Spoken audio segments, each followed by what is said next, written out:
Hi everybody, I thought I'd do something a little bit different today.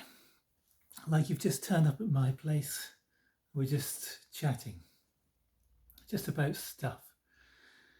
Um, Welcome.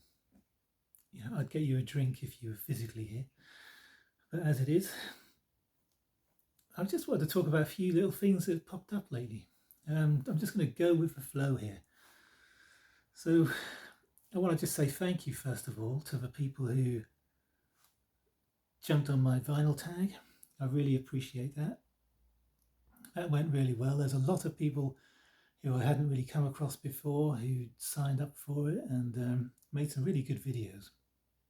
I want to say thank you for that. I want to say thank you to people who did the crying video, who wrote down the crying VC Crybabies video. That was an experiment to see what would happen, how many people would actually jump on it. There's one or two people who I haven't heard from for a long time on my channel, who are still making videos and stuff, but they haven't popped up, and I was really hoping to hear people's opinions, especially on the vinyl tag, just to know what they were thinking about who they would send to hell, and for musical crimes, and who they would resurrect. It's just been fascinating to know, but I won't call out names. But anyway, that's been good, and I've enjoyed that. I've enjoyed doing the community posts, and if you don't know my community posts, go and have a look at them, because there's always some really good questions and a bit of fun, and hopefully a bit of a laugh with those. But anyway, I just, Sherv's video the other day was really, really good. It was just fantastic. He's so sort of like blasé about it. He's playing this Syrian music and stuff, and all right, it may not be for everyone, but he just said, and some records from the floor in his title. And he's pulling out these amazing albums, one after the other, just like, these are just records that are just on the floor. Wonderful. I mean, I really like Sherv. I love the fact, when he does his little laugh, he really, that's his passion coming through, and, no other words are necessary. So I recommend going to check him out at Julius Jabbar, or Jabber, Jabbar, if you don't know it. Wonderful, wonderful. And I got a little comment from Danny at Not Enough Records. Now, he hasn't made a video for a few months. It'd be great to see him making videos again. He sort of intimated that his channel's sort of forgotten, but actually it's not. And his Beauty and Music video, I did that Beauty and Music Thinking Aloud thing a couple of years back. I mean, it's just a wonderful, wonderful, the responses and were wonderful. And his video in particular was really, really good. So thoughtful. The comments alone just under my video was amazing, but just his video was just so articulate, lovely to watch. That's Danny at Not Enough Records. And Madam Sin yesterday, I showed this on Instagram. This is a slightly later repress or reissue, I should say, on Trojan of the Ireland comp Club Scar. They actually did Club Scar Volume 2, which I haven't actually seen. It's a yellow cover, same sort of colours, but messed around with the colour, the yellow background instead.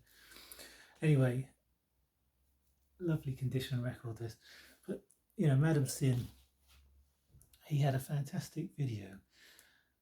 His last video, just brilliant.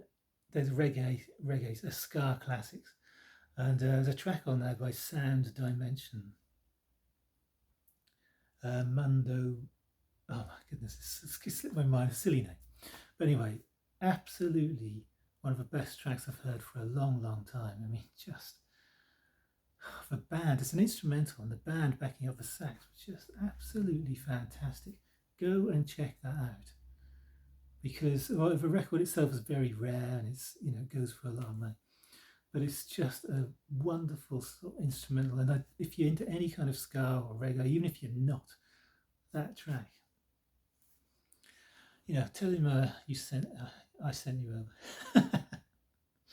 Anyway, just a couple other things. This is what it would be like if you came around my place. I wouldn't. Yeah, who cares? This is the way it is. I've been thinking about doing a couple of different videos. What's really nice at the moment is just the last couple of days, I've seen on Instagram and people saying, oh, I can't wait for the summer to be over, which is rare. Most people want it to carry on, but this year has been too much. And just this morning walking out, it was just that tiny hint of autumn in the air. I mean, here, we're in a sort of valley and there's always mist. Well, I said most mornings in mist. You can't see anything. A couple of 100 yards that way, it's completely, as a church, you can't see it. You can't see it at all. I mean, the mist is that kind of deep here. But that time of year, that mist of, the season of mists of mellow fruitfulness, it's coming and it's wonderful. And, I showed these records, these Waterson's albums. I've kept hold of them because maybe this time of year it may stir me up. And I picked this out of a box the other day because I've still got 90 boxes of stuff to unpack. 3 months after moving in. That's how much stuff there is. This is a quite well-known book, of course. I just flicked through it and I found a section on the Watersons to see if it might inspire me. But this is one of those books where, it's about folk music, essentially. It says visionary, which is a little bit OTT. But it's a typical kind of music journalist, slightly revisionist book. They talk a little bit about the time and, of course, how things were changing in the development in different styles and in culturally, socially, if you like, and musically. But, when you mention the Watersons, it's the usual kind of information. And there's a lot of brouhaha about the first album there, and, he goes through track by track, and it's the same stuff. It's like Miles Davis' kind of Blue, when he's hyped up, someone says, oh, it's the biggest selling album ever. It doesn't mean to say it's the best selling album, but we've been taught something. When it appeared, it was like one of the first modal records. And as a result, it was a big thing. And everyone made a big sensation about it. And ever since, that sensation thing has always been kept up. Oh, Miles Davis. No one knows why. It's the same with a lot of stuff in here. There's some great music. Autumn is the time for folk music. It seems to stir it up, doesn't it, in the dark of winter. Now, I'm going to hold out, maybe it will be, those songs will finally touch me and capture me, I don't know. But the book itself, it's good, but it's the usual sort of, you've heard it all before. If you read Mojo and rubbish like that, I've got right off those magazines, I must say. I've pretentiously put albums up here, not to disguise the boxes, because as you know, those boxes are in my videos a lot, but just because those boxes are absolutely perfect 7-inch single size. So I haven't taken them out of that because in my previous house I had sort of piles of singles around. I had a lot smaller property. This is much bigger, so there's more room. But those boxes, I'm loath to take the singles out because they're just perfect. So if those boxes stay, they stay. That's just the nature of the way it is. Unless I can find something. I don't know if I'm going to better those boxes. But anyway, yes, pretentiously I've put those records out because we always like to have things to look at, don't we? I'll just finish off by saying a couple of other little bits. Listened to this the other day. This is music for strings, percussion and celeste. God, that's good. It's one of his, it's probably seen, the blurb on the back here says it's probably his seminal piece, if you like, his masterpiece. It's only one side, but it is really the culmination of lots of different aspects of his work, and it is really excellent. What's interesting about it is you have 2 string sections, small string sections, either side of the stage, and the percussion in the middle. Now, when you're listening to it on stereo, it's wonderful to hear the 2 separate string sections. Of course, they're not completely separate, but they're definitely separated, and you can just, it's wonderful. It's more like you're listening to them as they should be heard, like they're on stage, and it's just a wonderful production. to have the percussion, very unusual for its time. I believe it's another one of those pieces that was booed off, and it wasn't even allowed to finish when they first played it, in the 1930s. Kind of bizarre. That used to happen to composers. You try to play, it's like a play. I mean, I was reading something of Noel Coward the other day, and one of his diaries, and he was saying they put on a play, and someone in the crowd started heckling, and then everyone joined in, and they were trying to get through. They actually got through the entire play. That was in the first act, and there's another 2 acts, and went through the whole thing with being booed and things throwing at them, and just carried on. You just think, wow, first night, and it's enough to just knock a whole play on the head. You work for weeks and months, and composers work for a long, long time. Just think about this for a second. I'm running. Composition, composers. It's not like in a band where someone's playing a guitar to himself and goes, oh, that's a good song. Takes it to a band and just says, you play bass and you play drums. Add some keyboard. They are writing without ever hearing. Think of this. They're writing huge pieces, maybe 40-minute long, for an orchestra, for cor anglais, timpani, the violins and the viola and whatever. And they're writing all of these pieces from their imagination for the entire orchestra for 40 odd minutes, and they don't even hear it. They might play the piano to themselves or whatever it is they're composing on.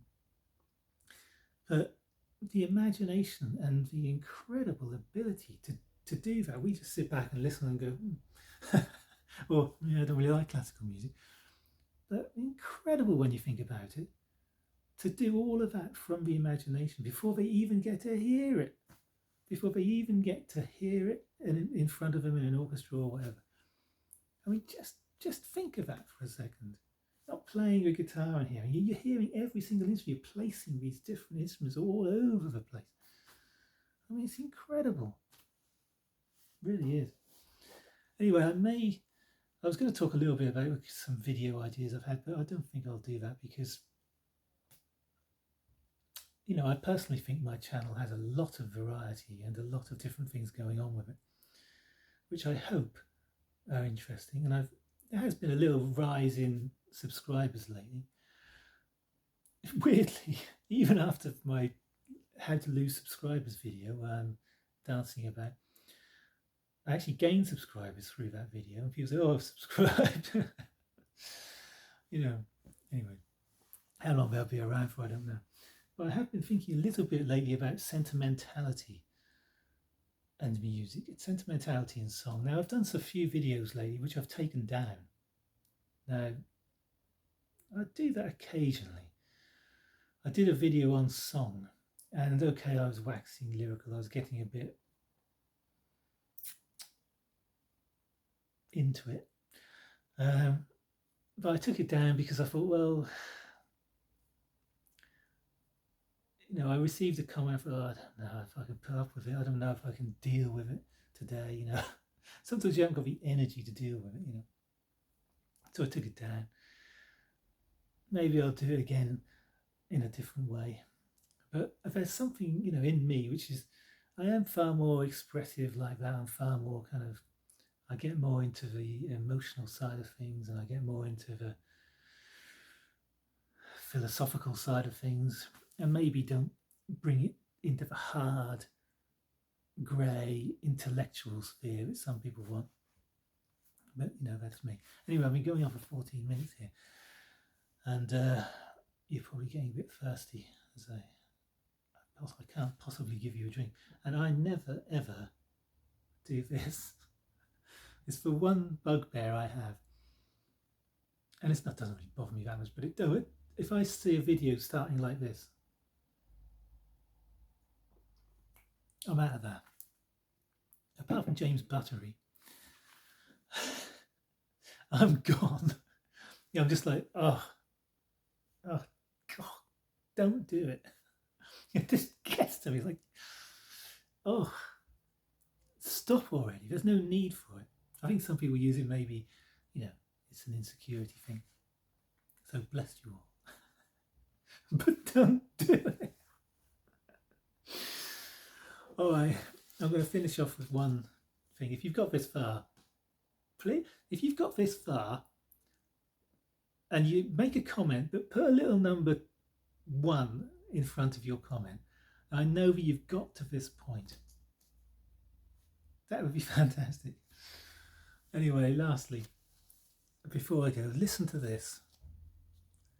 Check this piece out. A lot of you will know it without knowing you know it. S3 gymnopédie. Gymnopédie.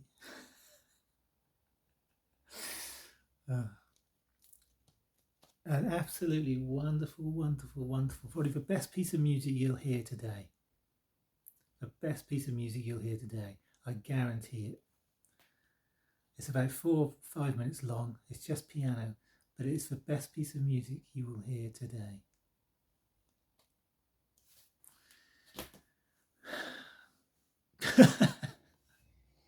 I'll see you all later. And thanks for coming round. Appreciate it.